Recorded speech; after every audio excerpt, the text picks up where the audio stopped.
Hello everybody and welcome back to the Crooked Hour. As you can see, got a new little overlay. Hope you guys like it.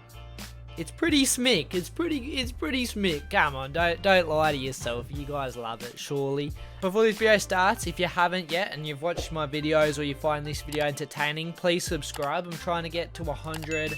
And it'd be great if we get to 100 by the end of this month. I don't see it happening, but can we get there? Let's see. So please sub it up. I really appreciate it. Keeps me motivated. But enough of all that stuff. Let's jump straight into the quick picks. Now, this ain't really going to be a quick pick, so I'm going to try and keep it as quick as possible. But I've got a lot of notes for these fights because I don't actually really fully know a lot of these fighters. So I had to do a bit of research, which ended up making more notes. But when I fly through the prelims, as quick as possible, break down the main event a little bit more. So starting straight away with Erik Silva versus Muhammad Naimov. I am going Muhammad Naimov. I think overall he's a stronger, harder striker. I think he's the better striker. And he's very solid all across the board. I think he's also a better grappler than Erik Silva is. While Erik Silva is a good grappler in his own right, I reckon Muhammad Naimov, he seems a lot more stronger in the grappling positions. And he does have good top pressure as well and good takedown entries. Erik Silva is decent off his back. He does have decent jiu-jitsu.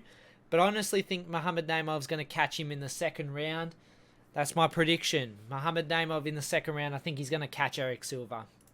Moving on. Up the card, Victor Altamirano versus Felipe dos Anjos. Now, this is a decent fight, but I'm going to go Felipe dos Anjos just because how he looked against Manuel Cap. Bro looked good against Manuel Cap. Like, did anybody really expect that? Like, I think people expect him to do decent, but he did a little bit better than decent. Manuel Cap definitely won, but Felipe dos Anjos definitely had his moments in that fight. He looked hungry, and the guy's only 23. Dude's only 23 to take that level of pressure to Manuel Cap when he's older, like say when he's Victor Altamirano's age. He could be a freak. He could be world champion type of level. Like, this guy's still real young and just learning. He could be a real problem. Victor Altamirano overall is a very good grappler and overall a good striker, but I do think Felipe dos Anjos is just more dangerous. He's a more dangerous striker, and he is dangerous off the ground too, like with his submissions and just the way he rolls in scrambles and everything. I really think he's a more dangerous fighter in this fight. He's more dangerous than Victor Altamirano is. But Victor Altamirano is strong, he's durable, he's got a decent chin, and I think this will go to decision, but I think there'll be moments when Felipe dos Anjos does hurt him. I do think there'll be small moments for Victor Altamirano too, but I think Felipe dos Anjos will be handling the fight. He'll be controlling the fight a lot more than Victor does, and I think it'll get him to the decision. I think he'll win this fight. Next up, Luis Rodríguez versus Dennis Bondar. Now, I'm going Dennis Bondar. Unpopular pick. He's an underdog. But this is a close fight. And the reason I'm going Dennis Bondar is because I really think he can get his grappling in this fight. I do think, straight off the bat, Luis Rodríguez is a better striker. He's got the better kicks, better punch. He's just a better striker. But Dennis Bondar can take a good punch. I think he's got very good top pressure too, Dennis. And I think he's got good takedown entries, good takedowns in general. I think he can get Luis Rodríguez to the ground here in the second and third round and rack up control time. Once Dennis Bondar gets him down, I do see Luis Rodríguez having a little bit of a hard time getting back to his feet. And Dennis Bondar does have good like slam type of takedowns, like similar to how Marab did Henry Cejudo on the weekend. He picks you up, slams you to the ground. We could even see a slam KO here. Like, they've been more popular lately than ever in the UFC. So that's something we could see. I doubt it. But I do think, yeah, Luis Rodríguez has the advantage on the feet. I think he steals the first round. But I think once Dennis Bondar gets his wrestling going, I'm going to say in the third and second, I think he can really get it going here and just rack up control time and win a unanimous decision here against Luis Rodríguez. Or maybe even a split decision. I do see this being a close fight. But I do see Dennis Bondar getting it done. He also has a 4-inch reach advantage, which will do him well on the feet. Like, if you have a good striker going against a not good striker, you want that not good striker to at least have the reach advantage to at least equate for something. Dennis Bondar, lost 2 of his fights in the UFC so far. Both sort of unfortunate, but I think this is going to be his first win in the UFC. Next up, Claudio Puelles. That's just what I'm going to say. Versus Faraz Ziam. I don't like Claudio Puelles. I don't. His performance against Dan Hooker was... like, that's the type of performance you shake your head at. You go, like, what the fuck am I watching here? Like, honestly, rolling for fucking legs. No fucking takedowns, for real. But I'm going to go him. With all that said, I am going to pick him. My glasses are dirty as fuck. But I'm going to go Claudio Puelles. I think he's going to win this fight against Faraz Ziam. And the reason is, Ziam isn't no explosive striker. All his KOs came outside of the UFC. Since the UFC, he hasn't won a single fight by KO. And you know, Claudio Puelles, his chin isn't terrible. He can take a good shot. And a big thing to look out for in this fight is that Ziam has lost 3 fights by submission before. So when you're fighting somebody like Claudio Puelles, it's not a good look. I'm pretty sure Faraz Ziam lost his 3 fights by submission in the first round. I don't think he gets subbed in the first round here. I think he actually looks better on the feet and outpoints Claudio Puelles. I'm going to say Puelles catches him in a submission at some point in this fight. I'm probably going to go in the mid-second round, maybe early third round or mid-third round. But I do think he catches him in a submission at some point. I think they get tangled up at some point. And Faraz isn't the best at defending submissions, and I think he's going to get caught. Next up, my G, Edgar Cháirez versus Daniel Lacerda. Now, this is a rematch. In the first fight, Edgar Cháirez had a guillotine, and it was sort of caught early. I do believe it was caught early, but he was in pretty tight as well. But Daniel Lacerda wasn't out. Like, he wasn't tapping. He wasn't unconscious. So, in this fight, I'm going to say Edgar Cháirez actually KOs him. I don't think he subs him up. I think he KOs him. Daniel Lacerda. I have it written down in my notes here. Daniel Lacerda. He's lost 3 fights in the UFC via second or first round KO. So he's been losing fights via KO. And Edgar Cháirez is the guy who knocked down... Was it Tatsuro Taira? No, I don't think it was. Who was it? I don't know. He knocked down some really good fighter. It might have been Tatsuro Taira. Could be completely wrong. But you guys know who I'm talking about. He knocked him down. I have no doubt he can get a sub or a KO in this fight, but I do think he catches Daniel Lacerda. Now, Daniel Lacerda is decent on the feet. He can also be dangerous in his own respect. He does have moments in a lot of his fights, but I think Edgar Cháirez, he's composed. He's got a good chin, and I think he can catch Daniel Lacerda on the feet and KO him in this fight. Sort of to show, like, I could have subbed you if the fight went a little bit longer, and I could KO you. So that's what I'm going to do. I'm going to KO you, and I do think he KOs him in this fight. I'm going to say, what did I write down? I'm going to say he catches him with the hands in the late first round. I think he does. I think they have a bit of a back and forth scrap. I think Daniel Lacerda tries to stay out of the grappling, especially what happened in the first fight. And then I think Edgar Cháirez hits him with like a hook or something and drops him, finishes him up against the fence. That is my prediction. Edgar Cháirez is the homie representing Mexico. Next up, I don't know how to pronounce it. I'm just going to say Jesus Aguilar. I know that's not how it's pronounced. Versus Mateus Mendonça. Now, this is a good fight. This is a really good fight. I'm going Jesus Aguilar, except I'm unsure. I'm going to flip the coin for reassurance. We got to keep the little coin theme going. If you don't know, every picks, I flip this coin, and we see what the coin's thinking. I'm going to say heads for Mateus Mendonça, tails for Jesus Aguilar. Heads. It's saying Mateus Mendonça. Should I change my pick last minute?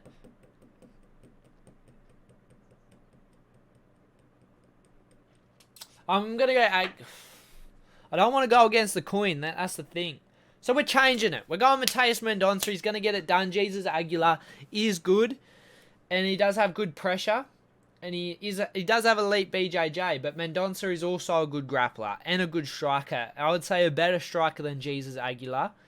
And I think he can get it done. He's a good heavy striker. I did write, I think, Aguilar can output him to a decision, but I'm going to say no. I think the other side was honestly that I think Mendonça could catch him. And that's what the coin's saying. The coin's saying Mendonça is going to win here. Is it by decision or KO? Let's see. Tails for KO. Yeah, tails for KO. Tails, yeah, he's going to KO him. It's confirmed.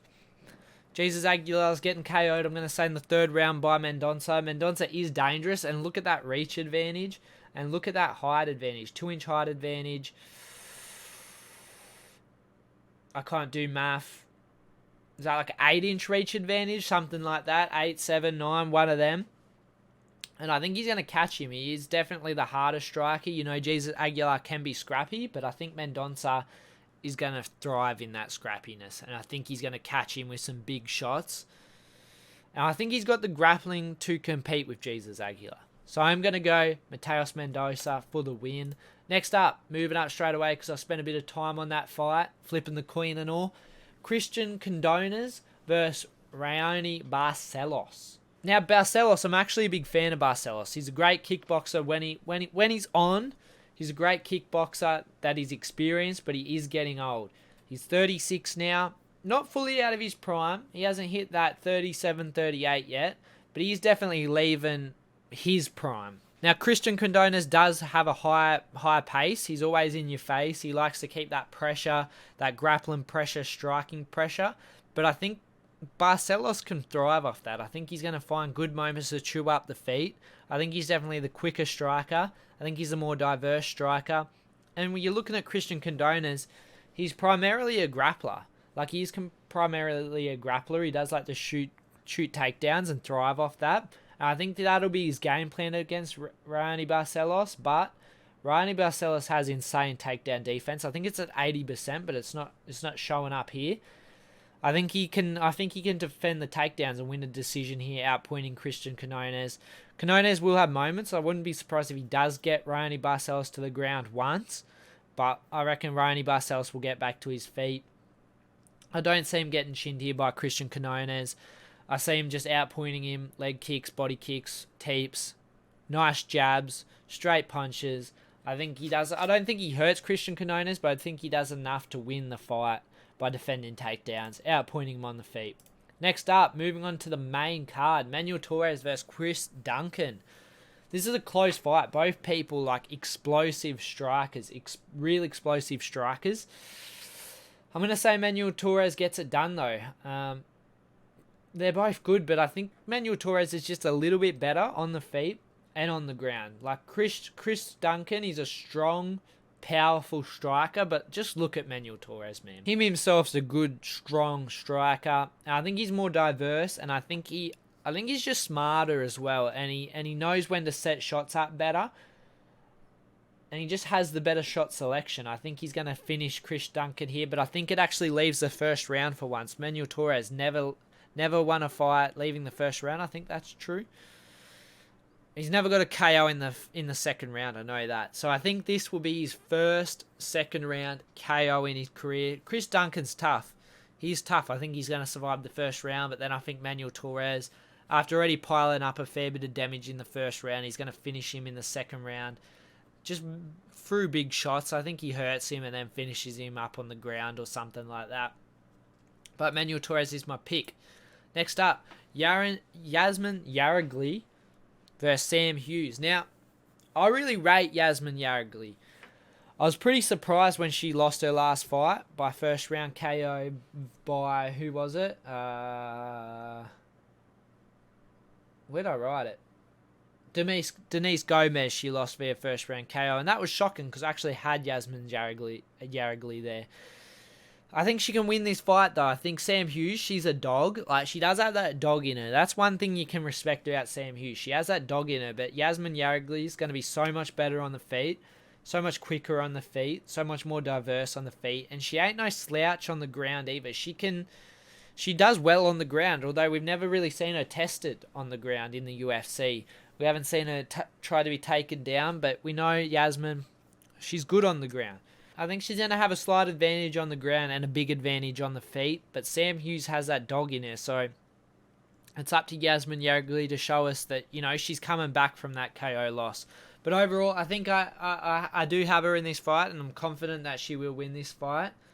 What did I say? I'm going to say she finishes her in the first round.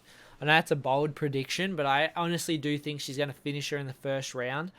by big shots, just like kicks, and then mixing in with the punches is what she does so well.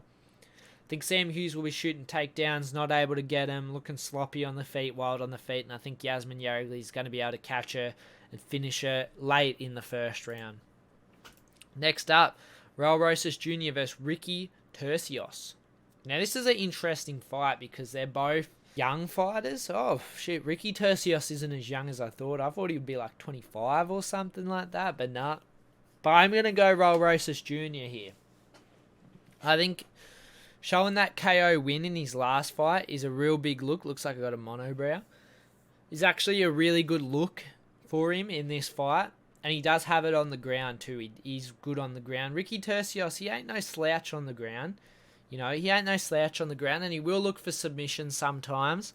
But he's real awkward on the feet. And I actually don't like that for him here. I think this will open up takedowns for Raul Rosas Jr. And I think he's going to be able to hold his own on the feet. I think he might even be winning on the feet. I think it's real close on the feet because you kind of don't know how their styles are going to match. Like Ricky Turcios, awkward as hell. Raul Rosas Jr. more fundamental, but he has shown he does pack some power. But I think he's going to be able to get the takedowns here. I do think he's going to be able to get the takedowns here in the awkward moments. He's going to be able to rack up some control time.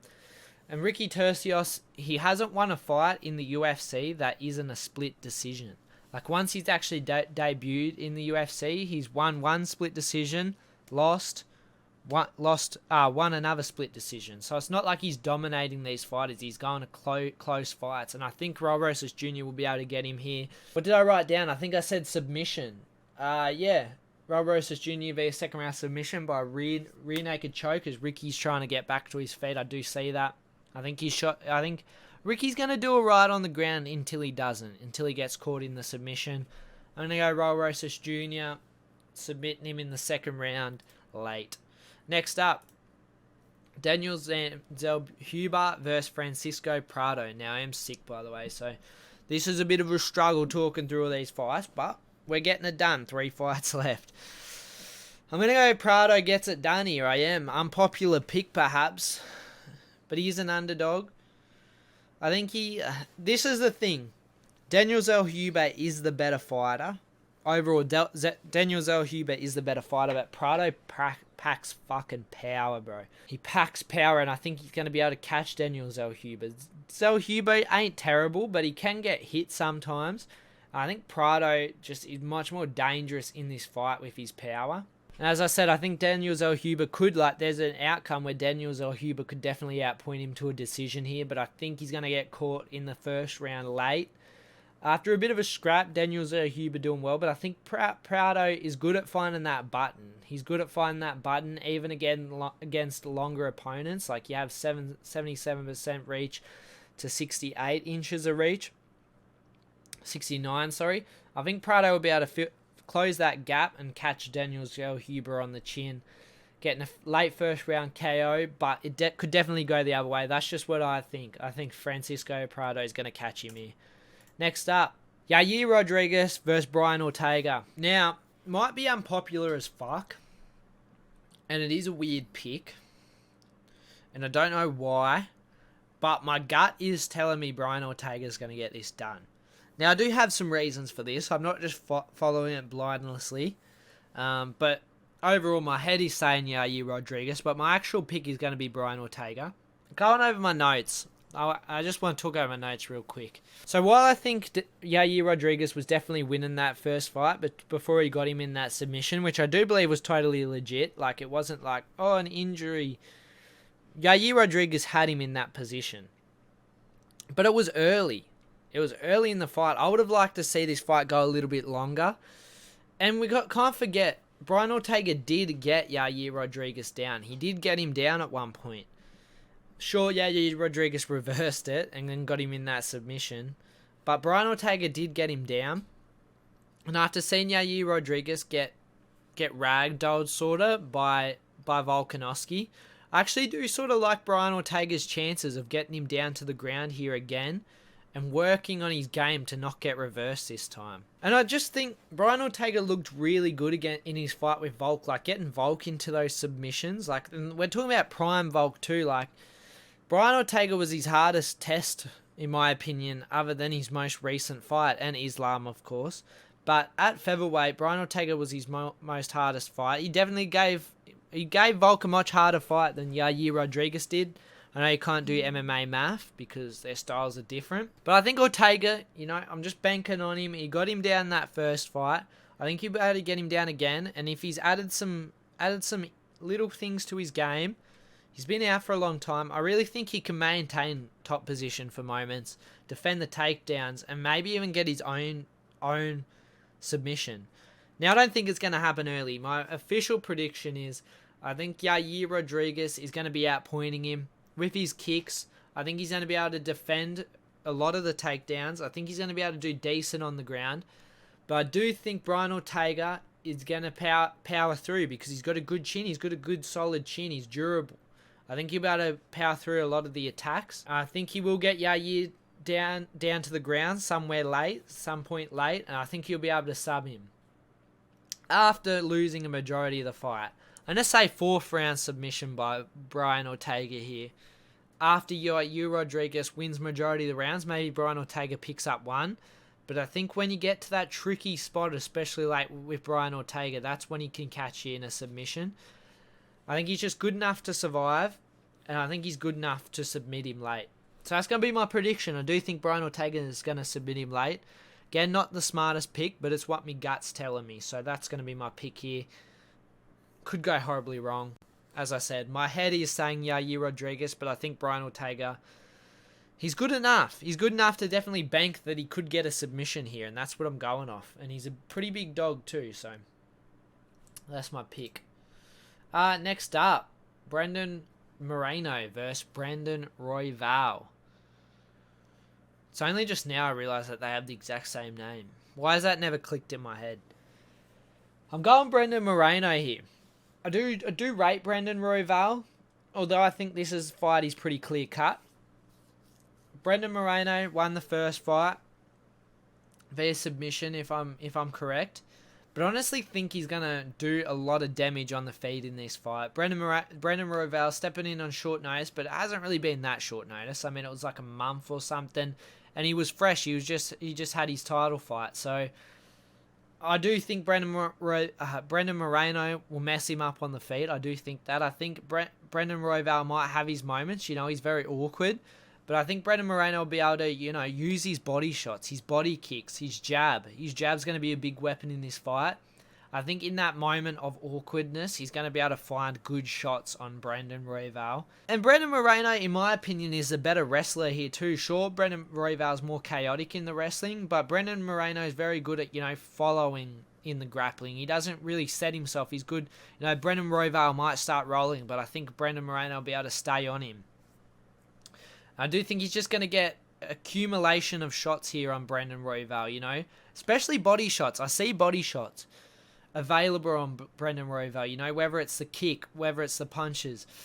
I just see him really hurting Brandon Royval here. And on my notes, what did I write? I said basically everything I said. I think he outpoints him in all the rounds and ends up KOing him via 3rd round body shots. I think it's going to be body shots or maybe body shots then to the head. But I do think he's going to finish Brandon Royval here, and I think it's going to look pretty dominant. But I think Royval will have some very small moments, very minuscule moments, where it'll be like, oh, he did just land that spinning back fist or something like that. But I think Brandon Moreno will outpoint him here to a decision. So overall, those are all my picks on the card. Thank you guys for watching. I'm sorry if I'm a bit all over the place. My throat is fucking hurting like no other. Don't forget to like, subscribe, and comment.